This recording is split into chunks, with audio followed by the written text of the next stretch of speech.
बच्चों, आज हम लोग नया लेक्चर पढ़ने जा रहे हैं।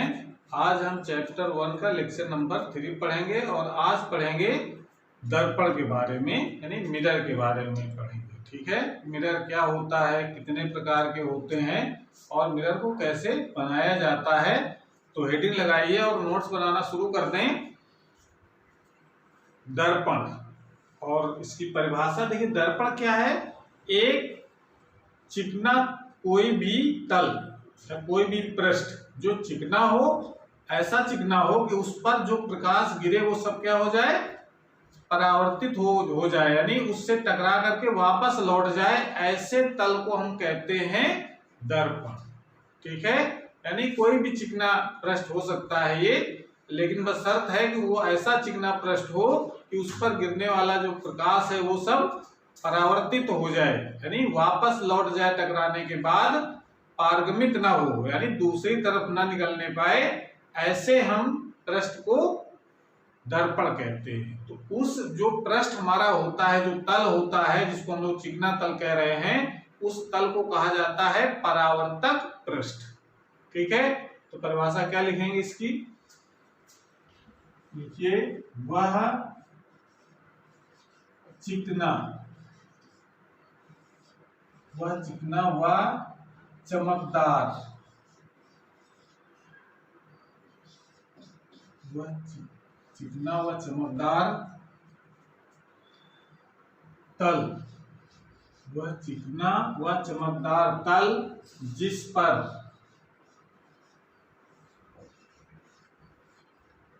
आपतित मीन्स होता है उस पर पड़ने वाला प्रकाश, जिस पर आपतित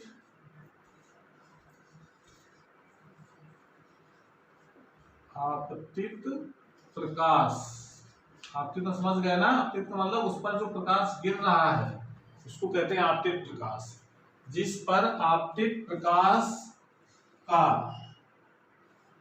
अधिकांश भाग, अधिकांश मतलब जितना ज्यादा से ज्यादा हो सकता है, अधिकांश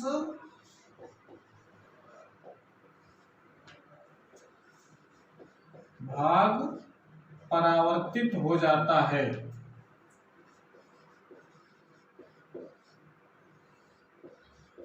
परावर्तित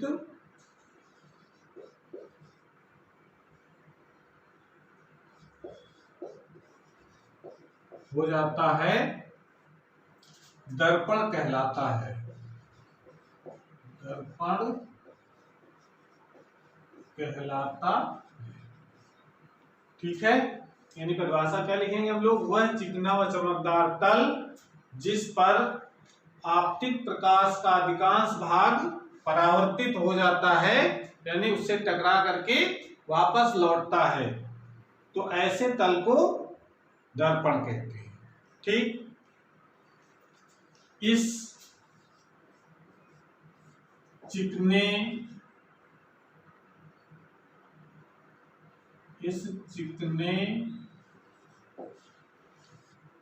व चमकदार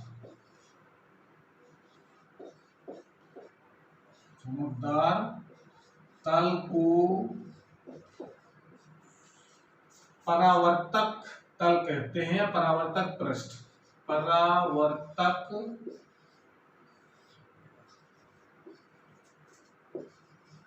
पृष्ठ कहते हैं।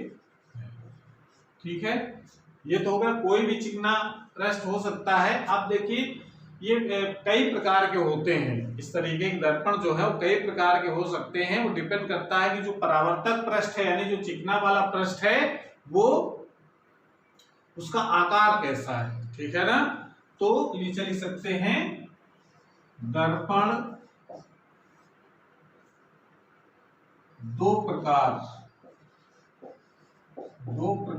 के होते हैं। दो प्रकार के होते हैं। नंबर 1 समतल दर्पण। समतल दर्पण, उसको हम कहते हैं प्लेन मिरर।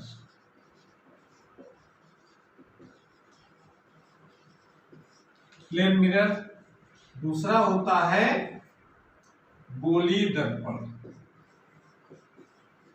गोली दर्पण इसको कहते हैं हम लोग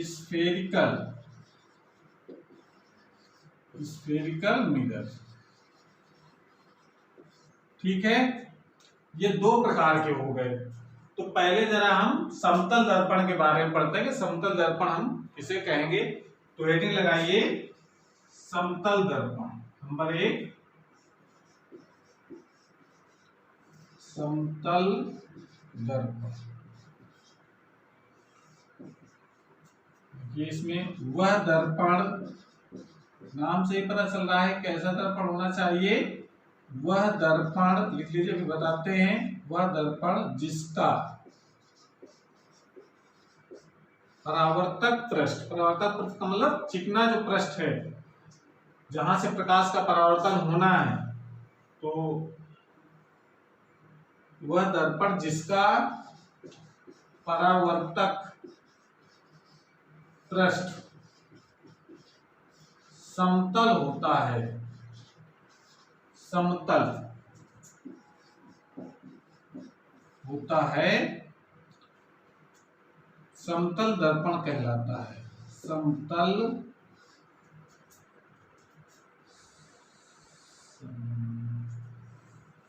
समतल दर्पण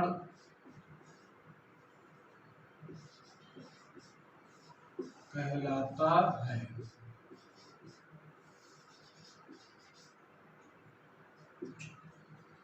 ठीक है, इसका चित्र हम लोग कैसे बनाएंगे? समतल दर्पण का चित्र आप बना सकते हैं। कोई भी एक ऐसे कांच की प्लेट लेना है, कोई भी कांच की प्लेट, ठीक है, और उसमें क्या करना है हमको, जो भी दर्पण, देखिए ये केवल समतल दर्पण की बात नहीं करेंगे हम, कोई भी दर्पण बनाना है तो उसका तरीका होता है कि कांच की प्लेट लीजिए। अगर वो कांच की प्लेट एकदम प्लेन है, ठीक है, तो वो बन जाएगा हमारा समतल दर्पण। और अगर वो किसी गोले के से काट करके निकाली गई है तो वो बन जाएगा हमारा गोली दर्पण। लेकिन उसमें पेंट कैसे करते हैं? तो देखिए कांच की प्लेट ली हमने, उसके पीछे की तरफ क्या लगा देते हैं हम लोग, पारा एक धातु होती है जो द्रव अवस्था में रहती है और वो बहुत ही चमकदार होती है। तो या तो हम उसके पीछे की तरफ, यानी इसकी यहां पर ये जो क्या लगा देते हैं हम लोग, पारे या चांदी की पेंट कर दी जाती है, चांदी या पारे की पेंट कर देते हैं। और क्योंकि पेंट ऐसे क्या होती है, ऐसे अगर लगा देंगे पेंट तो वो फिर खुरच भी जाती है। तो उसको सुरक्षित करने के लिए कि जो पेंट लगाई गई है पारे या चांदी की वो खुरच न जाए, इसके लिए इसके ऊपर फिर हम एक आयरन ऑक्साइड की एक पेंट और लगा देते हैं, जिसको हम लोग रेड ऑक्साइड भी कह देते हैं। तो रेड ऑक्साइड या आयरन ऑक्साइड की फिर ऊपर पेंट लगा दी जाती है। तो ये मतलब दो लेयर हो गए। आप इस तरीके समझें अगर कि एक कांच की प्लेट, उसमें पहले हमने चढ़ाया चांदी या पारे की लेयर, ठीक है, उसके बाद फिर इसके ऊपर फिर हमने एक लेयर लगा दी जो इस चांदी या पारे की लेयर को सुरक्षित रख सके, यानी खुद से ना हो, क्योंकि बहुत नाजुक धातु होती है वो, उसको हम सुरक्षित करने के लिए फिर ऊपर एक पेंट लगा देते हैं आयरन ऑक्साइड की, ठीक है, तो वो सुरक्षित रहती है। तो इधर वाला जो हिस्सा होता है वो तो बिल्कुल एकदम पेंट से ढक गया, इधर वाला जो हिस्सा होगा, इधर वाला जो पृष्ठ होगा वो बिल्कुल एकदम चिकना होगा। तो इस वाले तल, ये वाला जो तल दिख रहा है, इसको तो हम लोग जब भी चित्र में दिखाते हैं तो पीछे ऐसे लाइनें खींच देते हैं, मतलब इधर रेड ऑक्साइड की पेंट लगी हुई है, ठीक है। अब ये वाला जो पृष्ठ होता है उसको हम कहते हैं परावर्तक पृष्ठ। अब इधर से देखेंगे तो वो बहुत चमकदार पृष्ठ दिखाई पड़ता है। आपने दर्पण देखा होगा जिससे हम लोग मेकअप करते हैं या कहीं जाने के लिए तैयार होते हैं तो हम लोग चेहरा देखते हैं, तो वो समतल दर्पण ही होता है। तो जो आगे वाला हिस्सा होता है वो तो कांच ही होता है, पीछे वाला जो हिस्सा होता है उसमें पेंट लगी रहती है। तो तो ऐसे हम बना लेते हैं दर्पण को। अगर हम ये जो कांच का प्लेट, अगर सिंपल प्लेट ले रहे हैं, मतलब एक कह सकते हैं समतल प्लेट, तो समतल दर्पण बन जाएगा। और अगर इसी को किसी गोले से काट करके निकाली जाए कि खोखले गोले से, तो गोली दर्पण बन जाएगा। ठीक है ना। तो उसका प्रतीक हम केवल आपको यहाँ दिखाना है कि प्रतीक दिखाएंगे समतल दर्पण का, तो केवल हम एक सीधी सी लाइन और उसके पीछे ये पेंट लगा देंगे। ठीक है ना। ये कौन सी पेंट है हमारी, चांदी या पारे की पेंट लगी होती है, पारे की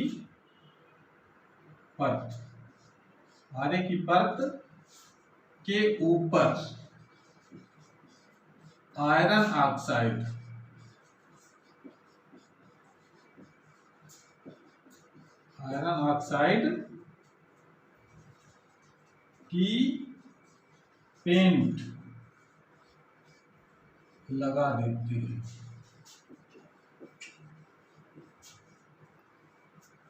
पारे की परत के ऊपर आयरन ऑक्साइड की पेंट लगा देते हैं। ठीक है। और ये जो वाला जो हिस्सा होता है, इसको हम लोग कहते हैं परावर्तक पृष्ठ।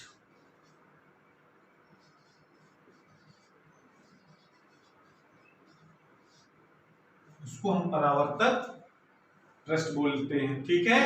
तो इस तरीके से तो ये तो समझने के लिए था। जब भी करें कि सिंपल सा अगर डायग्राम बनाना हो, तो केवल हम क्या करेंगे, एक हम सिंपल सी लाइन खींच करके, ये पीछे हम ऐसी सी लाइन खींच देते छोटी छोटी, तो ये समतल दर्पण का सिंबल हो जाता है। ठीक है। तो इसको बना लें और लिख लें इसको।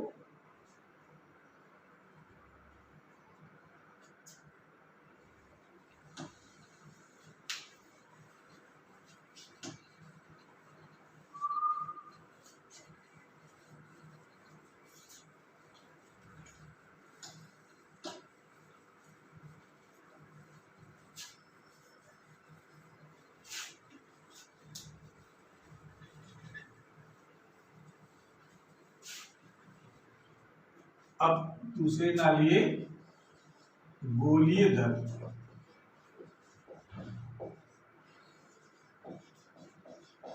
गोलीय दर्पण ये कौन सा दर्पण होता है, तो इसको हम दो तरीके से परिभाषित कर सकते हैं। एक परिभाषा ले सकते हैं कि वह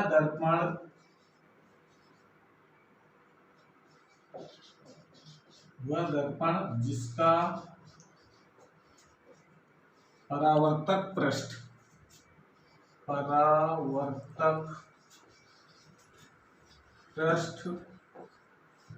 गोलीय होता है,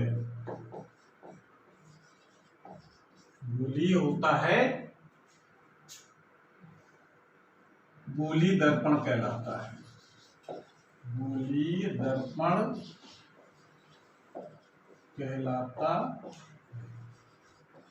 ये एक सिंपल उसके प्लेन पृष्ठ होता है और इसमें स्फेरिकल होता है। तो एक परिभाषा ऐसे लिख सकते हैं, दूसरी परिभाषा हम इस प्रकार से लिख सकते हैं, अथवा इसकी दूसरी परिभाषा किस प्रकार से लिखेंगे कि वह दर्पण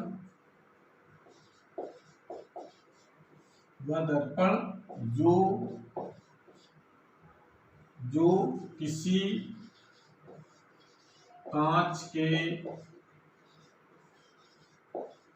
खोखले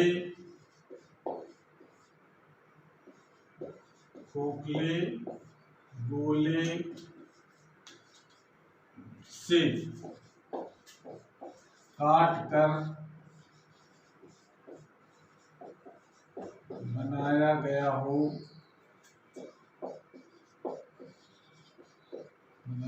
हो गोलीय दर्पण कहलाता है।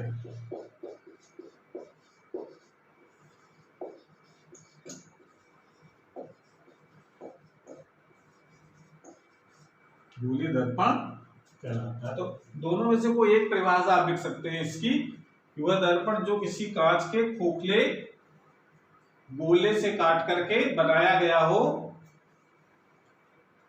गोली दर्पण कहलाता है। जैसे मान लेते कांच का कोई गोला है हमारे पास, ये कांच का पूरा एक खोखला गोला हो गया। अब क्या करें हम इसमें, इसको इतना हिस्सा काट लें। अब काट करके हमने ये हिस्सा इधर रख लिया,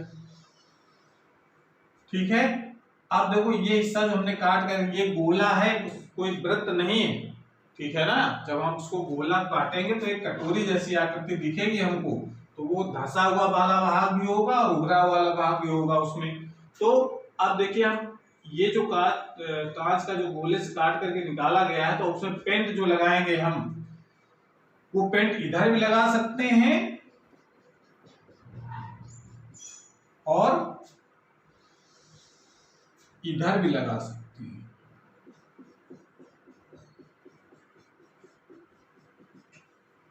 तो इसके आधार पर, ये पेंट लगाने के आधार पर पेंट किस तरफ लगाई गई है, यानी जो परावर्तक पृष्ठ तो हमारा ये होगा इधर, ये वाला है, और इसका इधर है इस तरफ।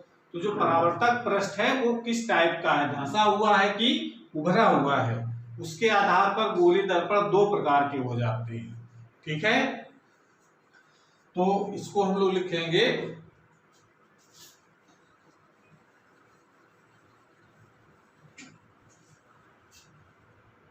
गोली दर्पण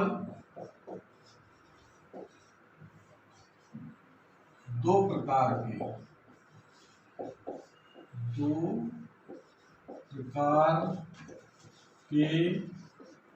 होते हैं।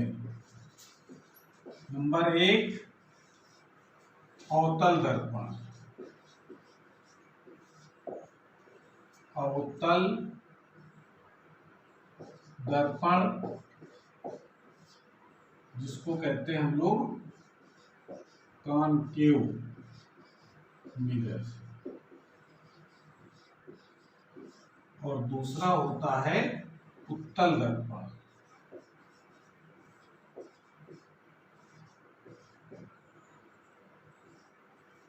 उत्तल दर्पण जिसको कहते हैं कॉन्वेक्स मिरर। तो अब जरा इसकी परिभाषा हम लोग कैसे लिखेंगे, नंबर हेडिंग डालिए अवतल दर्पण।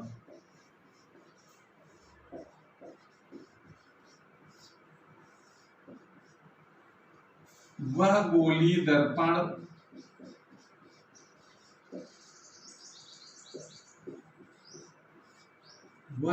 दर्पण जिसका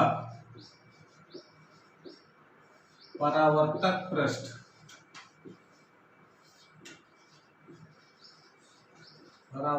पृष्ठ धंसा हुआ होता है, धंसा हुआ होता है,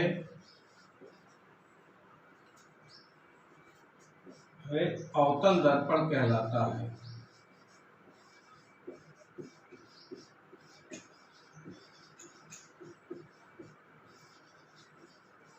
ठीक है, इसका चित्र हम लोग कैसे दिखाएंगे, ये हमारा, ये किसी गोले से काट करके निकाला गया है, ठीक है ना। इसका किसी गोले का हिस्सा है, पृष्ठ कैसा इसका है, गोली, और उसमें पेंट कहाँ लगाएंगे हम, उभरे हुए भाग में। तो जो चिकना वाला हिस्सा कैसा होगा, धंसा हुआ होगा, उसी को हम लोग कहते हैं परावर्तक पृष्ठ। तो परावर्तक पृष्ठ अगर धंसा हुआ है तो वो कहलाता है अवतल दर्पण, ठीक है, नोट कर लें इसको।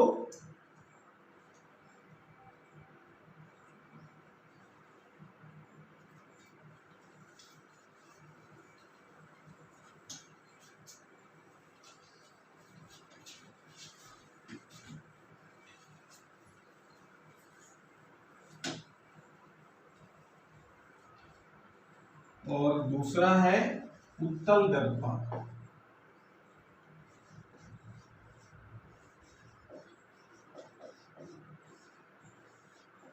इसको कैसे परिभाषित करेंगे, वह गोलीय दर्पण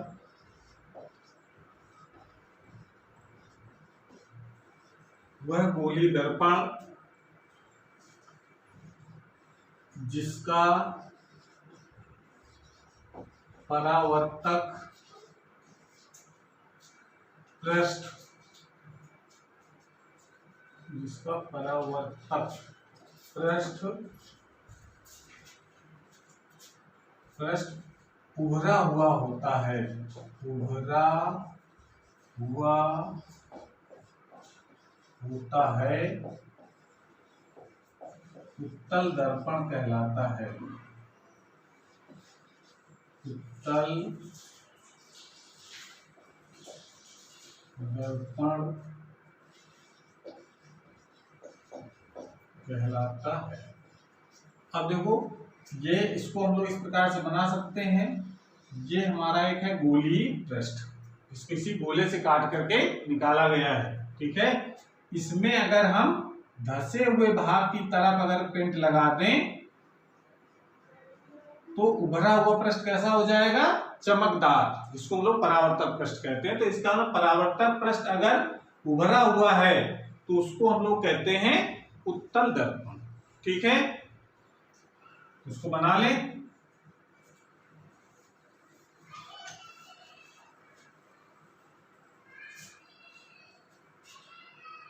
तो इसकी हम समरी आपको बनाए देते हैं। जैसे अगर ये कहा जाए दर्पण के बारे में अगर पढ़ना है, दर्पण कितने प्रकार के हो गए हमारे पास, एक हो गया समतल दर्पण, समतल दर्पण,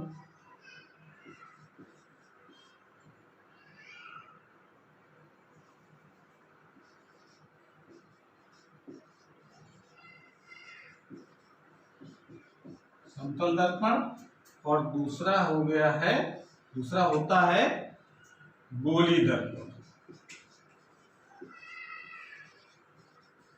गोलीय दर्पण, अब देखिए समतल दर्पण तो एक ही होता है, उसमें कोई प्रकार नहीं है, तो समतल दर्पण का सिंबल तो हम लोग इस प्रकार से बना लेते हैं, ठीक है। और ये गोलीय दर्पण फिर दो प्रकार के हो जाते हैं। एक प्रकार होता है अवतल दर्पण,